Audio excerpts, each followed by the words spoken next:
Aware कर रहे हैं। साथियों नमस्कार, ज्ञान का नेत्र दे रहे हैं। आप देख रहे हैं KBN 365 न्यूज नेटवर्क। बहुत साथियों, सुखमय जीवन हमारा बन प्रजापिता ब्रह्मा कुमारी जी सूर्य विश्वविद्यालय सेक्टर 7 की ओर से है ये दुनिया नरक से 70वीं आज़ादी का अमृत महोत्सव और उस स्वर्णिम दुनिया में शिव जयंती महोत्सव जो है मनाया जा रहा है। सभी को में आज का जो आध्यात्मिक जो कार्यक्रम है वो सेक्टर 7 में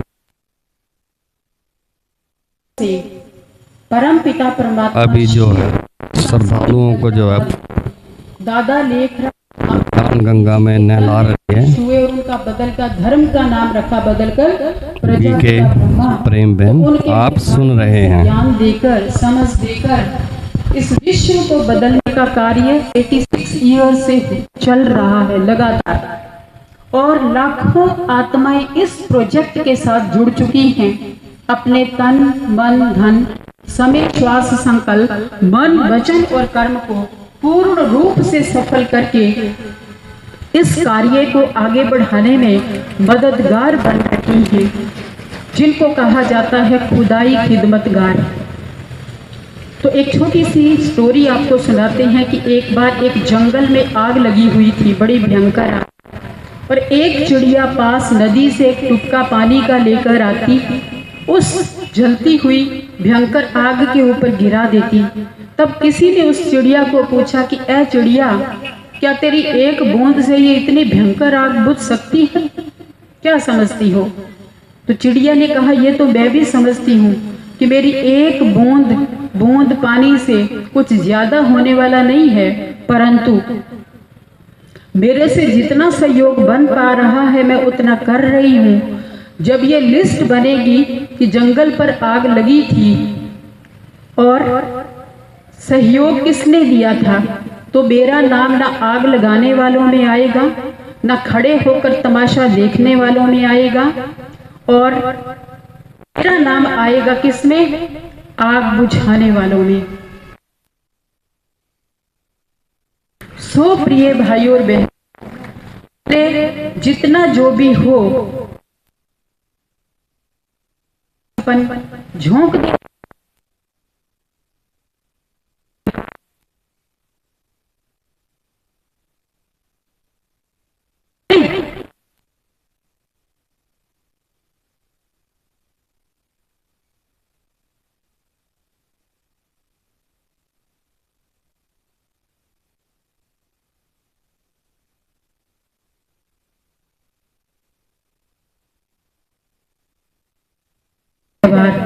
अपने को ही चेंज करने का अगर हम कॉन्ट्रैक्ट ले लेवें तो एक एक करके क्या होगा, सारा परिवर्तन हो जाएगा प्रिय भाइयों और बहनों।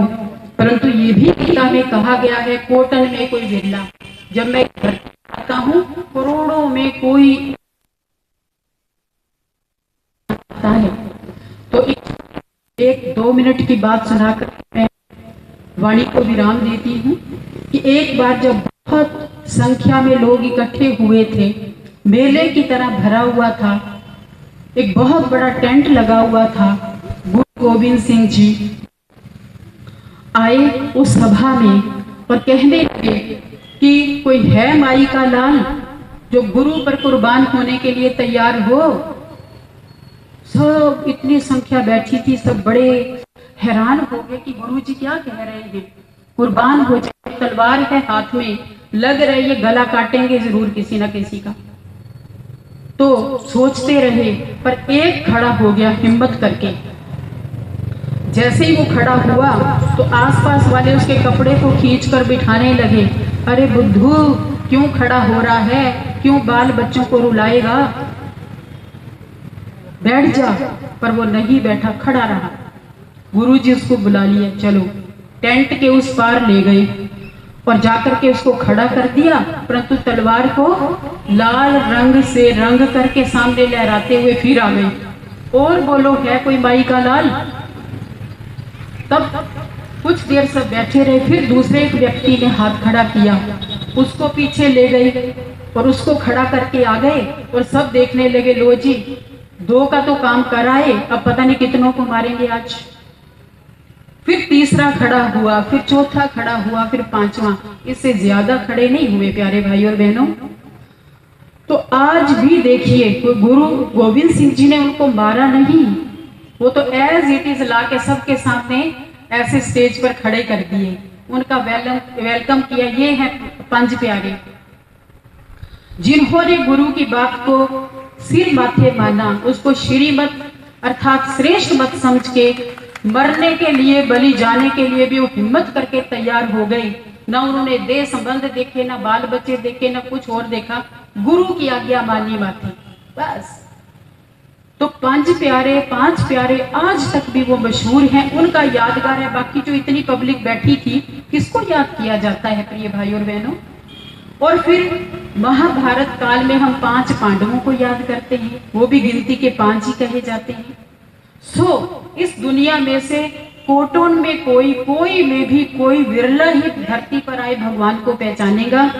इसलिए वो कोटों में कोई में भी कोई अगर मैं बन जाऊं, मैं भगवान पर बलिहार चली जाऊं, इससे बड़ा सौभाग्य और किसका हो सकता है?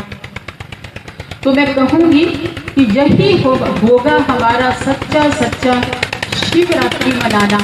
अन्यथा सुनना सुनाना तो भाई बहनों सदियों से चल रहा है, हम हर साल बहुत सुनते आए हैं, पर सुनने के साथ जब तक हम प्रैक्टिकल कुछ करते नहीं हैं, तो वो आनंद रस, वो रसोस्वादन, वो प्यार प्रभु पिता परमात्मा का, उसकी दुआएं और उसकी आशीर्वाद हमें मिले, तो कहते हैं प्रैक्टिकल करते की विद्या है।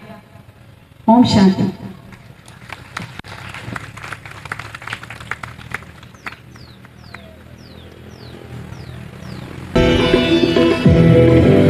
मुख्य अतिथि सम्माननीय अतिथियों द्वारा जो है अभी जो दीप है उसे प्रज्वलित किया जा रहा है। आध्यात्मिक शिविर सेक्टर 7 में प्रजापिता ब्रह्म कुमारी ईश्वरीय विश्वविद्यालय द्वारा प्रगति विकास का आनंदोत्सव है, आजादी का अमृत महोत्सव है, ये महोत्सव है नए भारत के निर्माण का, बलिदानों के सम्मान का, महिलाओं के उत्थान का, अवसर के कल्याण का, जन जन का उत्सव है, हर मन का उत्सव है, ये महोत्सव है, ये अमृत महोत्सव है। अभी जो है आप देख रहे हैं जो दीप प्रज्वलित यहाँ अतिथियों द्वारा, मुख्य अतिथि द्वारा, सम्मानित अतिथि द्वारा जो किया जा रहा है, दीप प्रज्वलित अभी किए जा रहे हैं।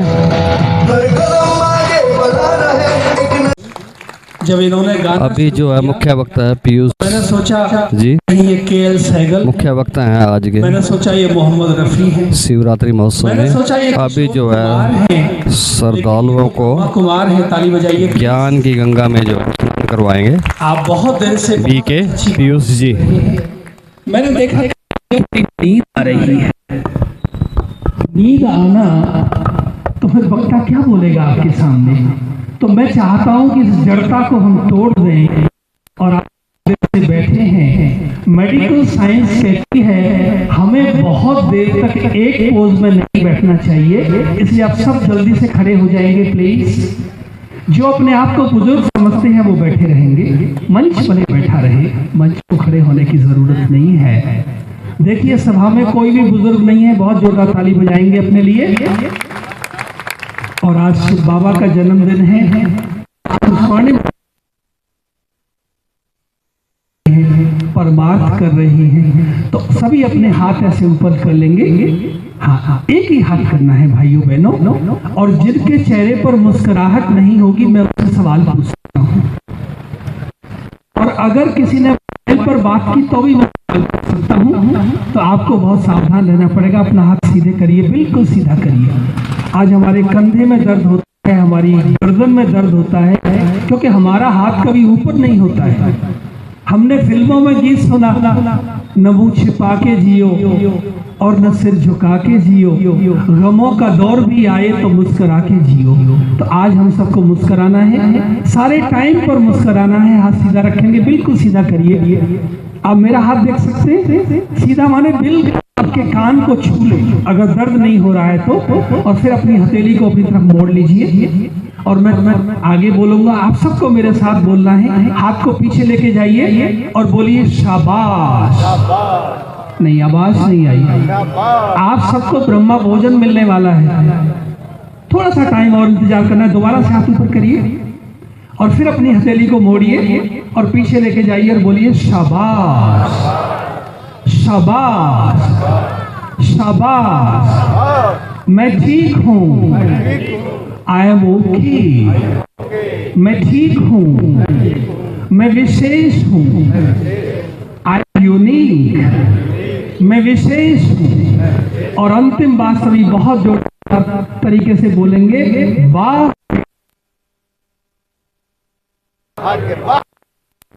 मेरा भाग्य, वाह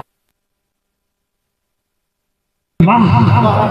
थैंक यू। अपने लिए बहुत जोरदार ताली बजाएं। सभी बैठ जाएं। भाइयों बहनों, मैं करनाल शहर में आकर के धन्य धन्य हो गया हूं, क्योंकि ये कर्ण की नगरी है। किसकी नगरी है? और आप ताली नहीं बजाते हैं। ये बहुत विशेष शहर है, आप सोचिए।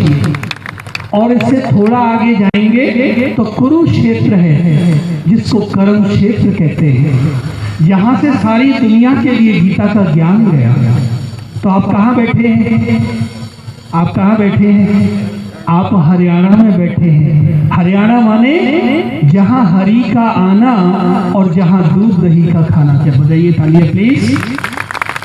तो ये बहुत विशेष भूमि है, अंबाला शहर। इतनी बड़ी कैंटोनमेंट मैं नहीं समझता भारत में कहीं होगी। सारे सैनिक कहाँ से निकलते हैं? अंबाला छावनी। और फिर अगर हम गुड़गांव की तरफ चले जाएं तो सारे भारत में इतने सारे शहर हैं, लेकिन मिलेनियम सिटी किसको बनाया गया? जो गुरु का ग्राम है। माने गुरुओं का गुरु कौन है? परमात्मा। ये परमात्मा की भूमि है। ये बहुत विशेष भूमि है और आप सब बहुत भाग्यशाली हैं। आज जिस विषय पर हम बात कर रहे हैं, इस कार्यक्रम का उद्घाटन हमारे आदरणीय प्रधानमंत्री श्री नरेंद्र मोदी जी के द्वारा पिछले महीने की 20 तारीख को हुआ। वो ब्रह्मा कुमारी के प्रोग्राम में ऑनलाइन शामिल हुए और उन्होंने कार्यक्रम की लॉन्चिंग की और उस प्रोग्राम का नाम रखा गया आजादी के अमृत महोत्सव से स्वर्णिम भारत की ओर। तो भाइयों बहनों, आजादी को तो 75 वर्ष हो गए हैं, लेकिन अब भी हम आजाद नहीं हैं। आप सब आजाद हैं? हाँ जी या ना जी? कौन कौन आजाद हैं? जरा हाथ उठाएं। मैं चंद्रशेखर आजाद की बात नहीं कर रहा हूं। देखो, एक हाथ नहीं उठता है, क्या हुआ? तो आप क्या हैं फिर? गुलाम हैं। क्योंकि या तो आजाद हो सकते हैं या तो गुलाम हो सकते हैं।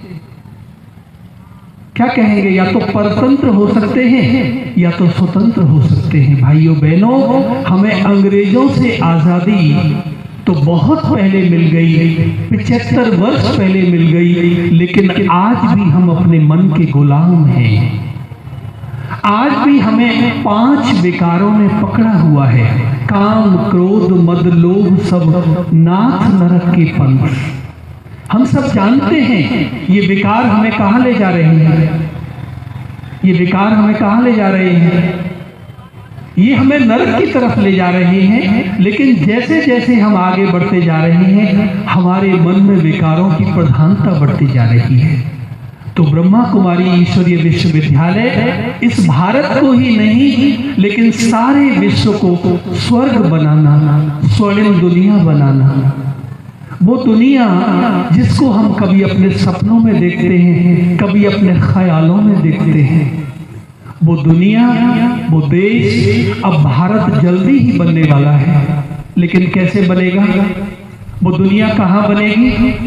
भाइयों बहनों, वो दुनिया कहीं और बनने वाली नहीं है, वो भारत भूमि पर ही बनेगी। और उस दुनिया में जाने वाले वो देवताएं कौन होंगे? कौन होंगे वो देवताएं? वो देवताएं कोई और नहीं होंगे, आप सब देवी देवता बनने वाले हैं। हम सब कौन बनने वाले हैं? हम सब देवी देवता बनने वाले हैं। मैं हिमाचल गया, उत्तरांचल गया, तो मुझे बताया गया आप देवभूमि में आए। लेकिन मैंने अपने मन में विचार किया, केवल उत्तरांचल और हिमाचल देवभूमि नहीं है, लेकिन सारा भारत देवभूमि है।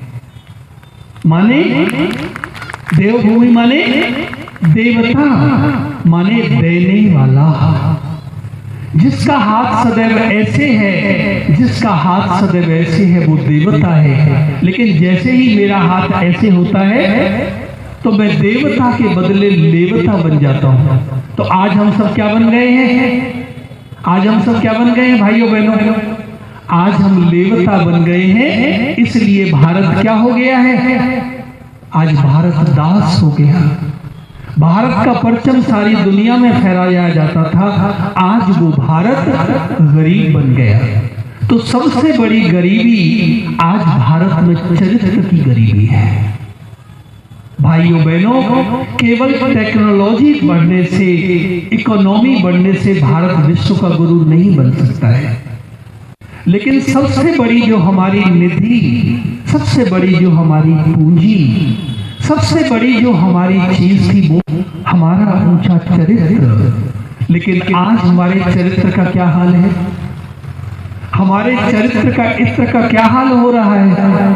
आप सब जानते हैं, उसको बताने की जरूरत नहीं। अभी आप सुन रहे हैं, भारत को मुख्य वक्ता है चिड़िया बनाना है।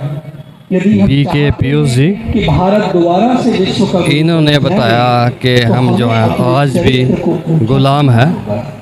जो हमें कहते हैं अगर विकार हैं, 5 विकार हैं, वो जकड़े हुए हैं, जिस कारण हम आज भी आपका स्वास्थ्य गुलाम है।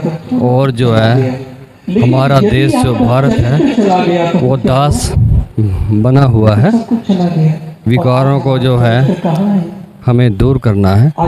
साथियों, KBN 365 न्यूज़ नेटवर्क को लाइक करें, सब्सक्राइब करें और शेयर करें। पत्रकार साथी चमन लाल के साथ मैं धर्म सिंह।